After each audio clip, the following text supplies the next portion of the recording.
get is what impact is all the mergers and acquisitions having in the Permian Basin. So I wanted to just show you here. Here's an example of a company that APA Apache bought, Callon, and what impact it's had on the drilling side of things. So when we take a look at it, it's the first thing we want to see here is what is the company saying about the impact, number one. So we look at their quarterly reports, and lo and behold, they gave us some good indication of what's going on here. So they're pretty much saying, hey, we bought Callon and we're going to make some changes.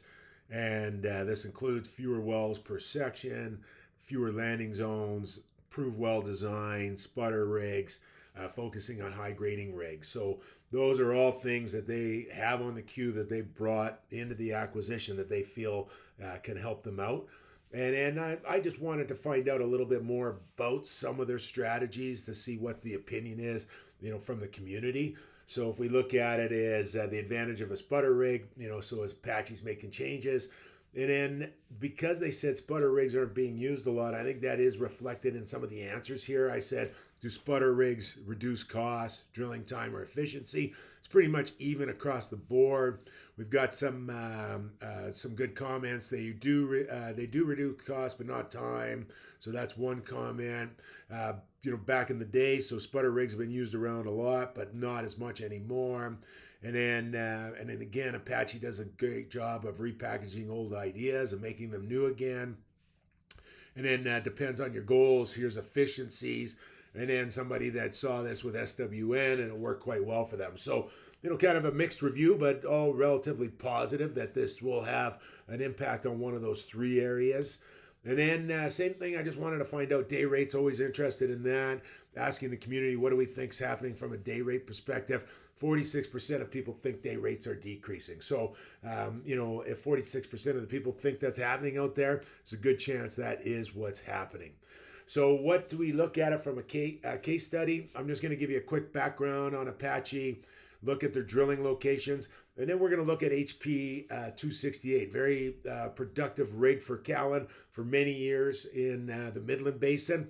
And then let's look at their new well permits and see if what we're doing can give us see what they're doing from a new well permit perspective, give us some indication of where the changes might be. And then some definitions that I'm going to talk about in there, things like abstract number and the term block. We look at things, we like to segment data when we analyze it in the geographic areas, and these are all included in the permits that help us look at the data as a whole. So if we look at Apache, what we see is they've got 11 rigs, and all the rigs pretty much in the, they're either going to be in the southern Delaware Basin or they're going to be in the Midland Basin, up in the Permian Basin. So that's where their focus is from a drilling perspective. These are numbers combined, both Callon and Apache numbers. So these are well permits. We can see pretty steady on the well permit. So they're going to be slow and steady. And then that's also translating into a bit of a spike on the actual drilling side of things. So, for the most part, we're going to see pretty steady activity from an Apache perspective. And then I'll come back to this report here, and I might just make it a little bit bigger. So when we do, it just kind of confirms some of the numbers that we've been looking at. So let's go, like using maps to help us identify exactly what's going on. When we use maps, we like to use layers on the maps.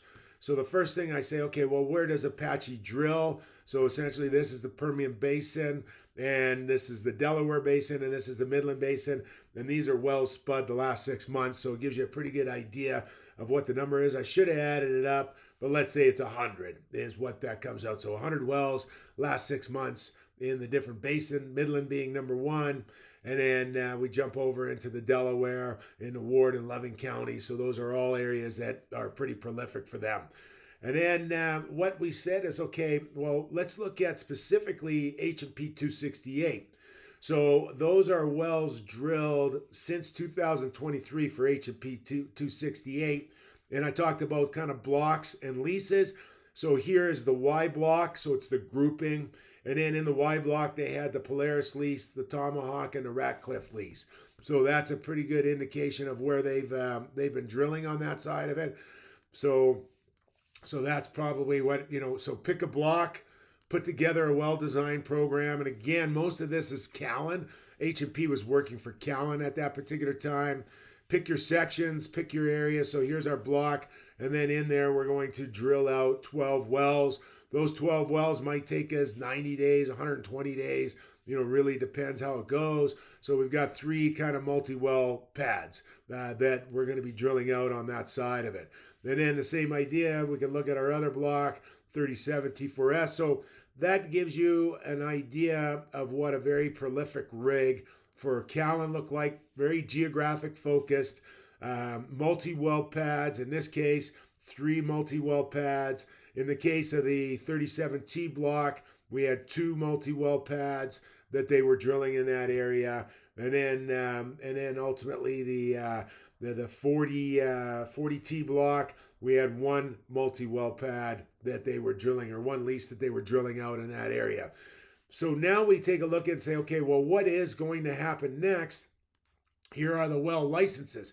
So if I take a look at that and I say, okay, these are the new well licenses for this area, and then out on there, and then up here in the silver bullet, lease 40 T4S, we see that we have 17 wells. 17 wells they're going to drill. So, and then we can see it grouping up. So we're just looking at multiple pads in that particular area. If we look at the lease, they're just calling it silver bullet. We look at what we did with HP4 268. Looks like kind of a no-brainer that that's going to be the rig.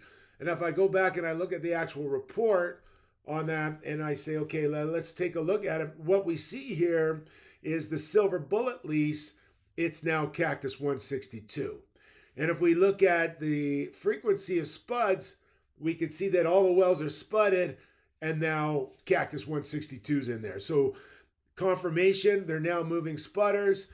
Confirmation, they're now going with, they renegotiated, didn't like what the HP guys had to say, and they've got Cactus 162. So really the final part of it is, Apache is implementing their plan, making some changes on the Callon, and we're actually seeing that when we analyze the drilling data.